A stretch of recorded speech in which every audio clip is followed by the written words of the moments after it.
শুভ সকাল, কেমন আছেন সবাই?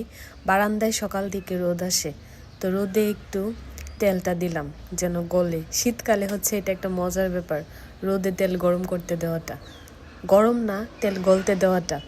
আমার গাছগুলো কালকে তো রাত্রেবেলা আমি আপনাদেরকে দেখাইছিলাম, তখনও তো ভালো করে বোঝা গেছে না, এখন একটু দিনের আলোতে দেখাই। কি সুন্দর, কত বড় হয়েছে গাছগুলা। ওরিও গাছটা অনেক বড় হয়েছে, ওরিও না রিও কি বলে এই গাছটাকে, নাম জানি না। আর মরিচ গাছগুলো তো সেই বড় হয়েছে, অনেক মরিচও হয়েছে, কাঁচা পাকা। এই মরিচগুলো আবার খুব ঝাল। তুলসী গাছটাও অনেক বড় হয়েছে, দেখতে কি যে ভালো লাগতেছে। এখন একটু রোদ লাগাবো শরীরে, তো বারান্দায় তো সকাল থেকে রোদ আসে। চেয়ারটা নিয়ে আমি এইখানে বসলাম, আর হচ্ছে যে আমি এখন ছোলা বুট খাইতেছি।